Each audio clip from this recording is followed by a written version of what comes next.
Bueno, pues Dios les bendiga. La verdad que la sesión de hoy es una sesión pesada teóricamente.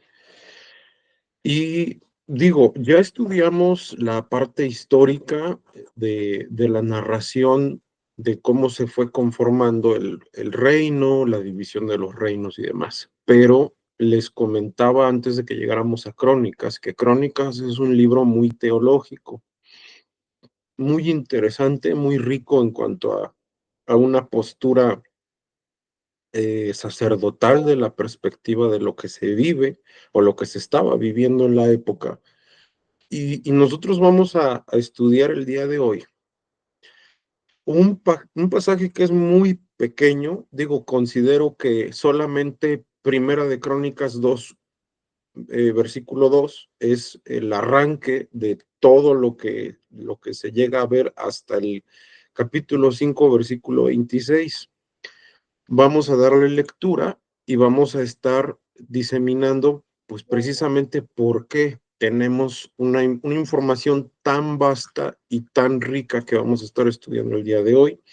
Ya decíamos que vamos a hablar precisamente acerca de escatología, acerca de doctrina de salvación desde la postura calvinista y arminiana,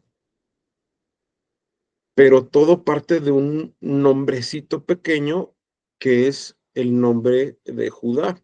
De hecho, si nosotros estudiamos este, Primera de Crónicas, capítulo 2, versículo 1, versículo 2, perdón, versículo 3, dice, los hijos de Judá. Entonces, no me voy a extender en leerlos porque son demasiados. Nos habla de todas las genealogías que existen. Pero lo que sí vamos a estar identificando en la sesión de hoy, en virtud del libro de Génesis, son dos cosas. La doctrina de la predestinación, recuerden que estamos hablando de Judá y por ende de David. Entonces vamos a estar analizando desde el libro de Génesis, pues cómo es que se está abordando precisamente esta doctrina. También vamos a estar analizando la seguridad del milenio o del imperio eterno del Señor Jesucristo. Aquí vamos a estar incluso difiriendo un poco entre lo que es el imperio milenial y la eternidad, ¿no? Entonces, lo vamos a abordar desde la escatología general. Vamos a estar hablando de los distintos tipos de interpretación del milenio, ¿no? Existen 6 tipos que vamos a abordar el día de hoy y es materia pesada. Escatología es el área más pesada de la teología, pero está muy interesante. Entonces, vamos a Génesis, vamos a empezar a dar lectura y a darle sentido a lo que dice la Biblia. Y en Génesis 49, de hecho, ustedes pueden ver que vamos a estar estudiando desde Génesis 49, de los versículos 8 al 10, donde nos habla precisamente de Judá. Entonces tenemos que irnos al origen, ¿no? De, pues, cómo es que se habla de Judá. Génesis 49, versículos 8 al 10 nos da una información muy interesante. Recordemos que esta es una oración de Jacob acerca de sus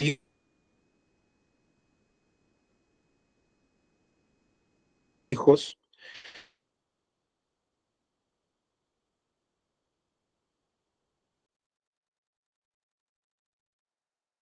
Él está a punto de morir, evidentemente, y en eso paso a paso diseminando lo que dice.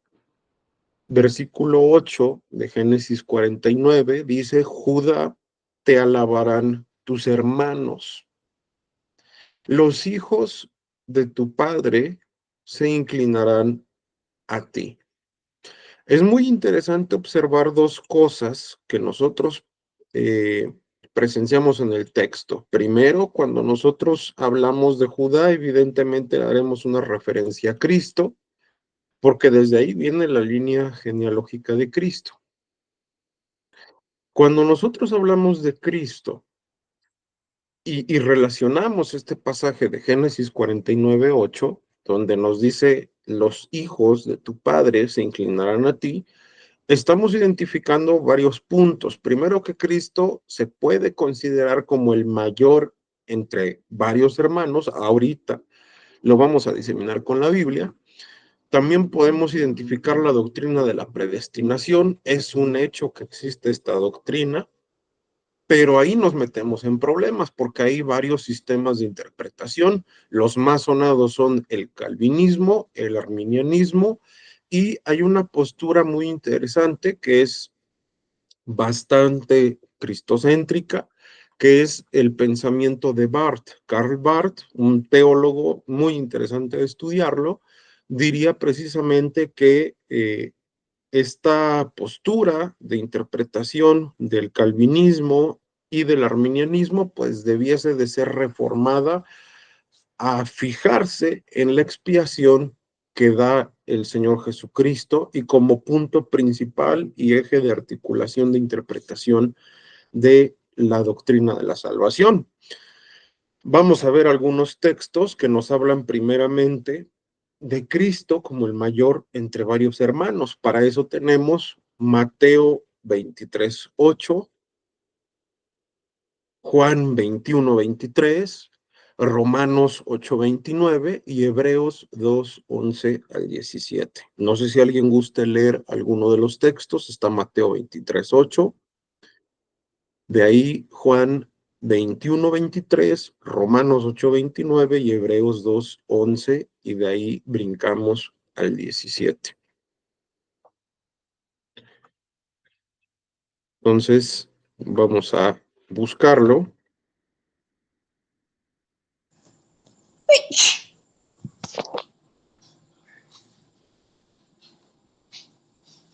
Mateo 23:8. ¿Alguien gusta? Amén. Mateo 23:8. Dice, pero vosotros no queráis que os llamen rabí, porque uno de vuestros maestros, el Cristo, y otros vosotros sois hermanos. Perdón, y todos vosotros sois hermanos. Amén. Ahí empezamos a ver esa distinción que hace Cristo mismo de los discípulos como hermanos. Juan 21:23, vean, gracias por la lectura, dice, este dicho se extendió entonces entre los hermanos, que aquel discípulo no moría. Vean que nuevamente se habla de los discípulos como hermanos, pero más adelante en Romanos y en Hebreos ya vemos esta mención de Cristo como el mayor de los hermanos. Evidentemente es un lenguaje metafórico. Romanos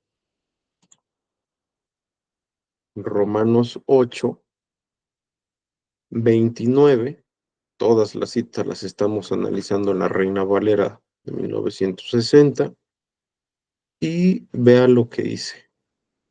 Porque a los que antes conoció, también los predestinó para que fuesen hechos conforme a la imagen de su Hijo, para que Él sea el primogénito entre muchos hermanos.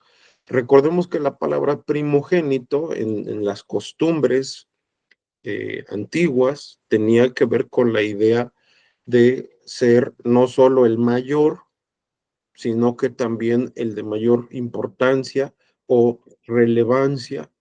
Entonces hay que tener también eso en cuenta. También tenemos Hebreos 2.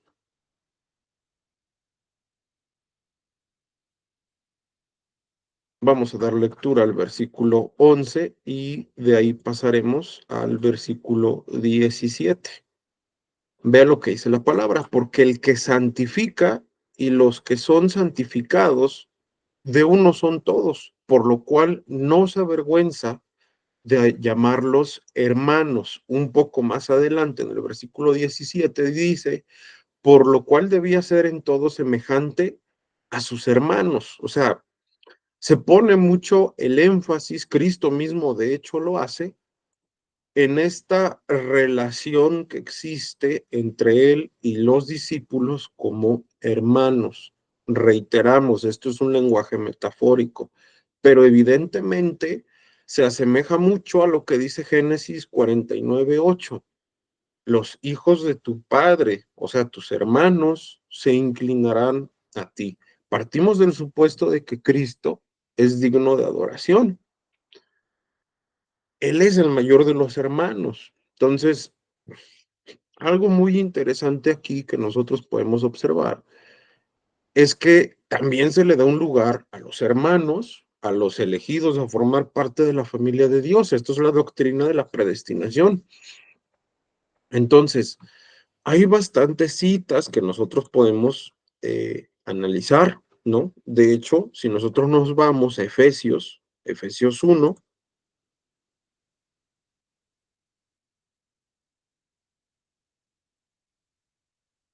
de los versículos 4 al 5, ya encontramos por ahí información referente a la doctrina de la predestinación en la Biblia.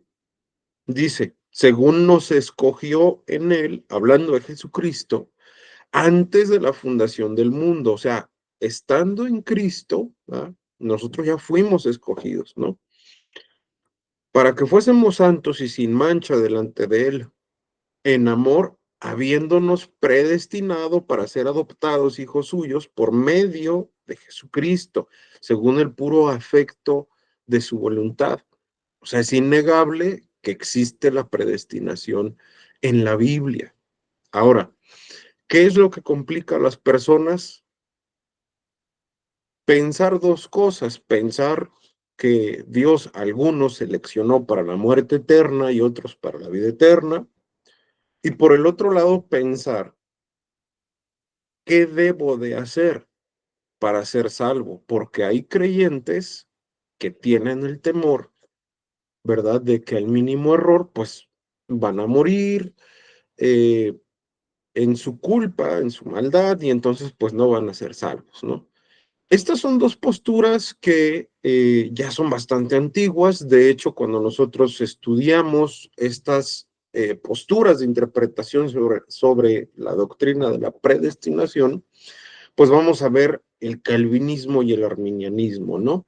El calvinismo tiene dos puntos principales, digo, hay una infinidad de corrientes del calvinismo, como el hipercalvinismo, el neocalvinismo, pero nos vamos a centrar en dos puntos que todos los calvinistas concuerdan.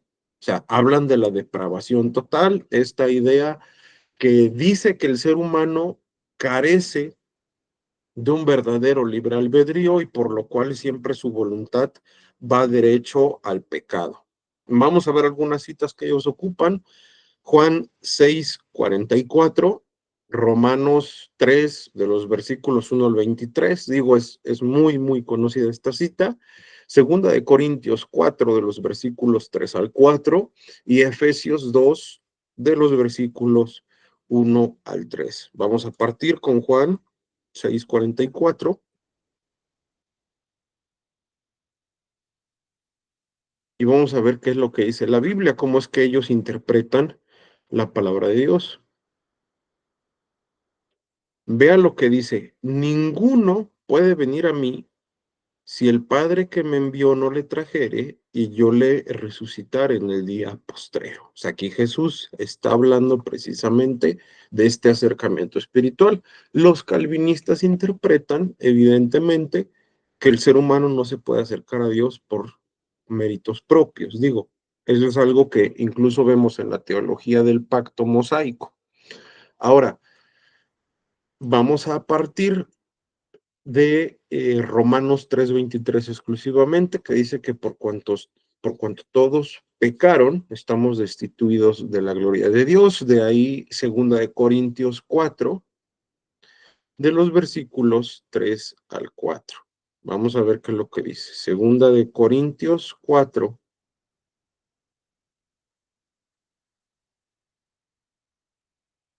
de los versículos 3 al 4. Vamos a ver qué es lo que dice la Biblia. Pero si nuestro evangelio está aún encubierto, entre los que se pierden está encubierto, en los cuales el Dios de este siglo cegó el entendimiento de los incrédulos, para que no les resplandezca la luz del evangelio de la gloria de Cristo, el cual es la imagen de Dios. Los calvinistas interpretan este texto diciendo precisamente que el libre albedrío se ha perdido en el ser humano y que no hay forma alguna de que lo pueda recuperar, ¿no? También en algunos otros pasajes, como Efesios, vamos a ver lo que dice Efesios 2:1-3, ellos se respaldan para la doctrina de la depravación total. Efesios 2, versículos 1 al 3 dice: Él os dio vida a vosotros cuando estabais muertos en vuestros delitos y pecados. En otro tiempo, siguiendo la corriente de este mundo, conforme al príncipe de la potestad del aire, el espíritu que ahora opera en los hijos de desobediencia, entre los cuales también todos nosotros vivimos en otro tiempo en los deseos de nuestra carne, haciendo la voluntad de la carne y de los pensamientos. Y éramos por naturaleza hijos de ira, lo mismo que los demás. O sea, estos son como que los puntos principales que sostienen la doctrina de la depravación total según los calvinistas, pero no solo existe la doctrina de la depravación total, sino que también ponen en relieve la soberanía de Dios sobre la elección de quienes irán al infierno y quienes irán al cielo. Ellos piensan o hacen un especial énfasis en esta soberanía de Dios, quien determina quién se salva y quién no. Hay algunos pasajes que ellos utilizan, por ejemplo, Romanos 9, de los versículos 20 al 21. Vamos rápido para allá. Romanos 9, versículos 20 al 21, dice lo siguiente: Mas antes, oh hombre, ¿quién eres tú?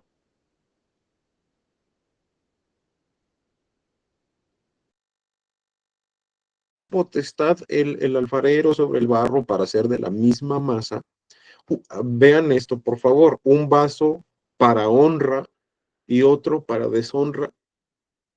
Estas son preguntas retóricas muy fuertes que hace Pablo. O sea, realmente, y ya cuando entremos a Romanos lo vamos a hacer, pero la interpretación de estos textos es muy compleja. Otro punto que ellos utilizan es en Juan 15, es otro de los textos que utilizan para hablar de la soberanía de Dios referente a la elección de quién se va a perder y quién se va a salvar. Dice: no me elegisteis vosotros a mí, sino que yo os elegí a vosotros y os he puesto para que vayáis y lleváis fruto, y vuestro fruto permanezca, para que todo lo que pidiereis al Padre en mi nombre, Él os lo dé. Este es uno de los puntos que ellos utilizan para respaldar su postura de interpretación de la Biblia. Ahora, no es la única, evidentemente hay más puntos, pero otro de los puntos principales de interpretación de la doctrina de la predestinación es el arminianismo. Los arminianos parten de otros supuestos para formar su doctrina, como es la salvación universal, o sea, el deseo que Dios posee de que todas las personas se salven. Vamos a ver qué es lo que dice segunda de Pedro 3:9. Ellos utilizan este texto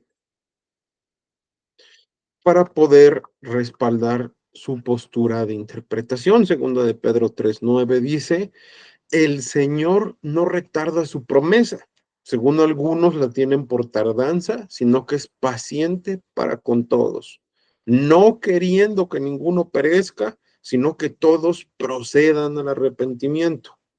Otro texto que utilizan para hablar precisamente de esta salvación universal es Isaías 55:1.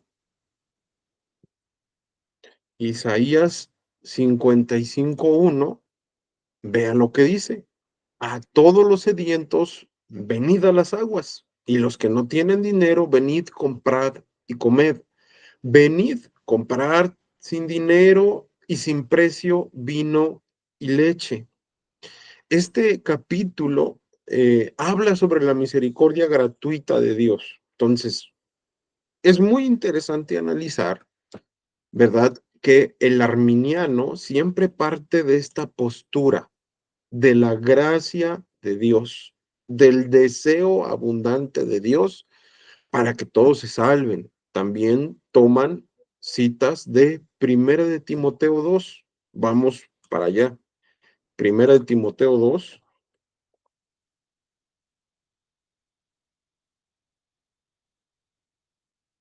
de los versículos 3 al 4. Dice la palabra, porque esto es bueno y agradable delante de Dios nuestro Salvador, el cual quiere que todos los hombres sean salvos y vengan al conocimiento de la verdad. Los arminianos, es muy interesante esta postura porque ellos sí se han percatado, evidentemente, de este deseo de Dios, ¿sí? Ahora, un punto que se cuestiona mucho entre el calvinismo y el arminianismo es el libre albedrío. Para los arminianos, el libre albedrío sí existe, o sea, que existe una facultad en el ser humano, indiferentemente de si es cristiano o no, de tomar buenas decisiones y decisiones que glorifiquen a Dios. El calvinista no cree eso, el calvinista cree que el pecado contaminó la voluntad del ser humano y que siempre va en virtud de la autodestrucción y del desobedecer a Dios. Esto es un punto muy importante entender porque diferencia enormemente a los arminianos de los calvinistas. Y bueno, considera que el calvinismo es un movimiento antinomianista. ¿Esto qué quiere decir? Que el antinomianismo es esta idea que existe de que no hay que obedecer las leyes morales o éticas. De hecho, los arminianos consideran que los calvinistas son personas liberales, personas que no han entendido realmente que la gracia de Dios no es una excusa pues para pecar de manera deliberada. Eso es lo que piensa un arminiano.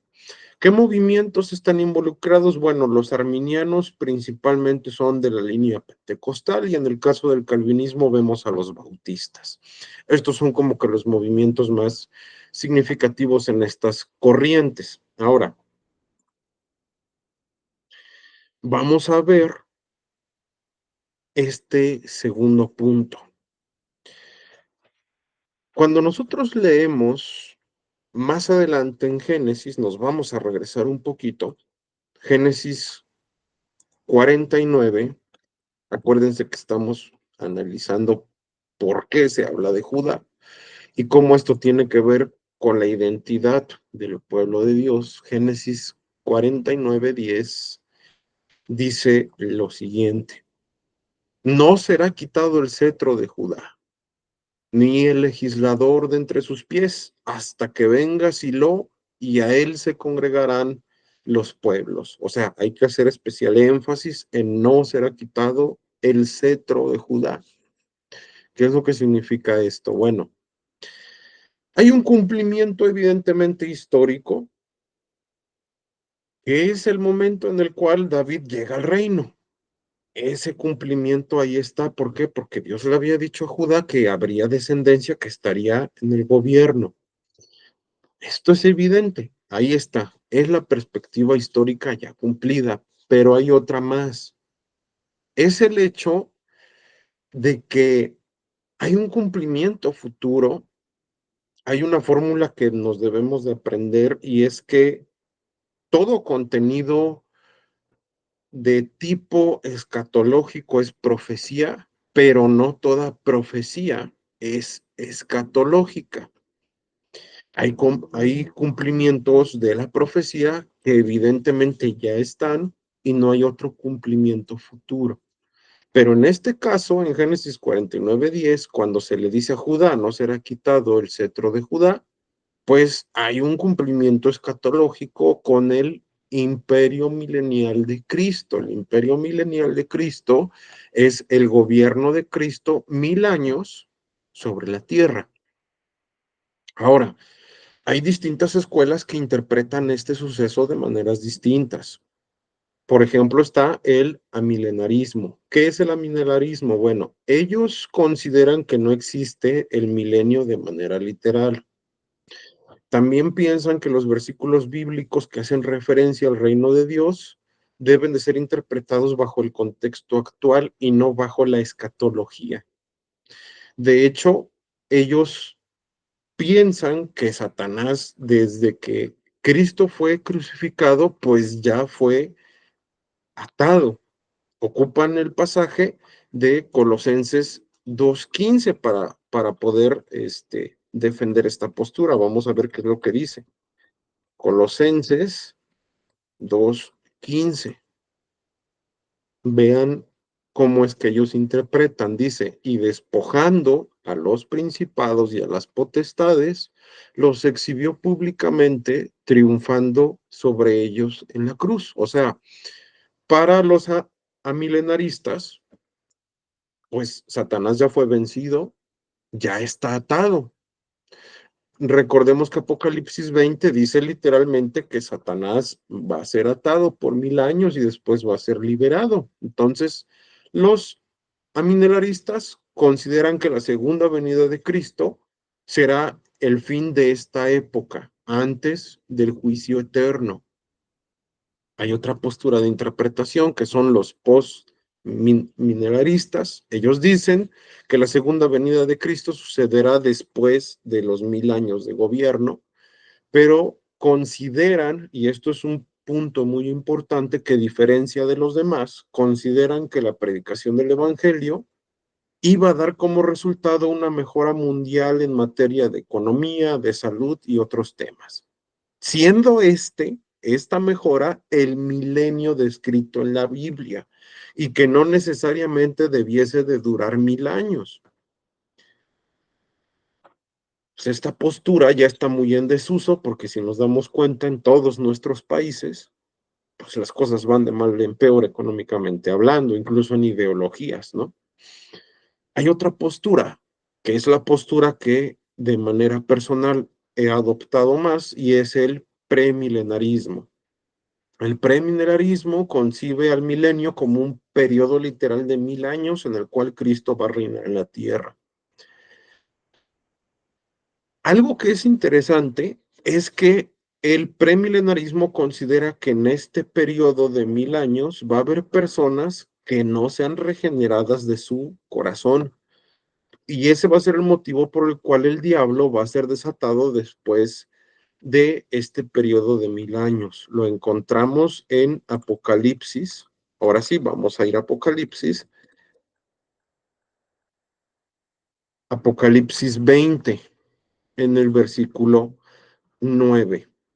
Dice, y subieron sobre la anchura de la tierra y rodearon el campamento de los santos y la ciudad amada, y de Dios descendió fuego del cielo. Ay, creo que me equivoqué. Bueno, Apocalipsis 20, versículo 1, ese sí me acuerdo, dice, vi un ángel que descendía del cielo con la llave del abismo y una gran cadena en la mano, y prendió al dragón y a la serpiente antigua, que es el diablo y Satanás, y lo ató por 1000 años. Y lo arrojó al abismo y lo encerró y puso su sello sobre él para que no engañase más a las naciones. Ojo, hasta que fuesen cumplidos 1000 años. Después de esto debe ser desatado por un poco tiempo. O sea, esto quiere decir que el propósito de que estas personas no hayan sido regeneradas durante el milenio es precisamente probarlos.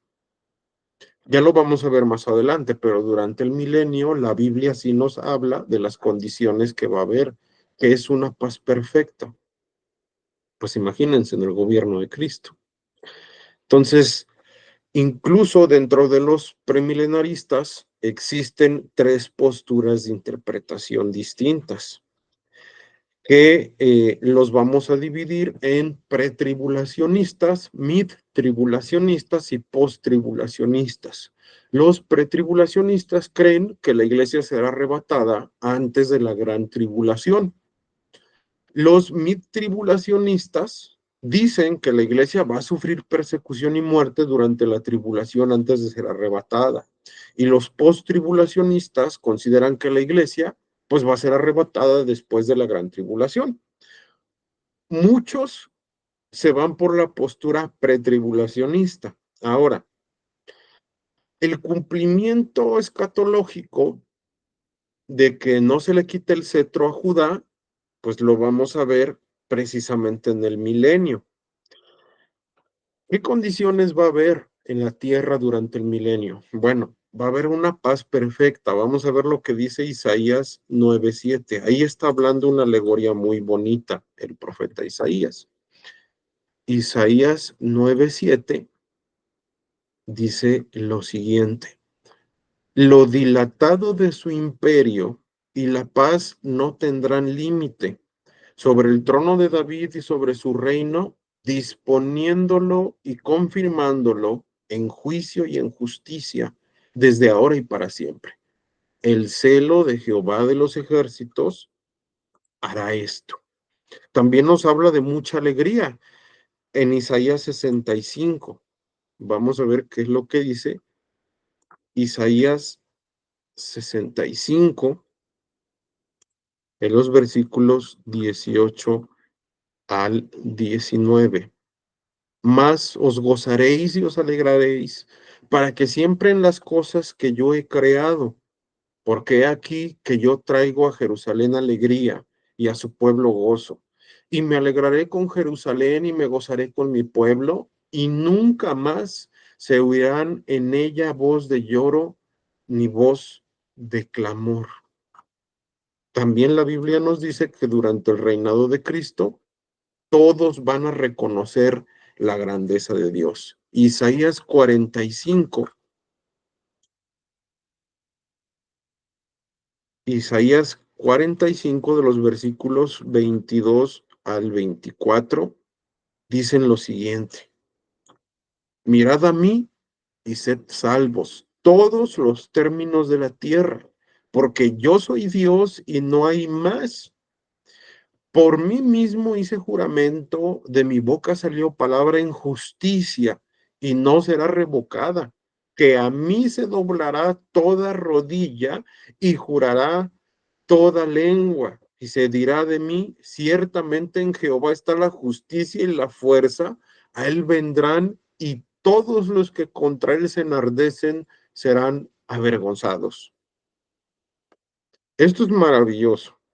O sea, nos habla de algo tan precioso en el gobierno de Cristo, una paz perfecta, el entendimiento de las glorias de Dios en su plenitud y la adoración en plenitud a Dios. Y bueno, posterior a la época del milenio, pues sabemos que va a ser desatado Satanás y va a querer engañar a las naciones, y hay muchas cosas también que estudiar ahí, pero lo importante de todo esto es que comprendamos cómo es que se relaciona precisamente con Judá. Existe esta identificación de la identidad del pueblo. Somos adoptados. Vamos a rebobinar un poquito. Somos adoptados. Al final del día, por la gracia de Dios, formamos parte de su familia. Nos ha dado una identidad nueva, y que con todo y nuestro sufrimiento y con lo que vivimos por delante, somos hijos de Dios. Dios nos ama, nos adoptó, pero también, mis queridos hermanos, nos da una promesa para el porvenir. Vamos a poder vivir esta etapa maravillosa cuando Cristo gobierne. Vamos a estar tranquilos. Vamos a poder disfrutar de la redención plena. Vamos a ser liberados de todo lo negativo de nuestra naturaleza para poder servir a Dios de manera íntegra. Esas son las bendiciones que nosotros encontramos y que forman parte de aquello que debe de impactar nuestra personalidad, de impactar la concepción que tenemos de nosotros mismos.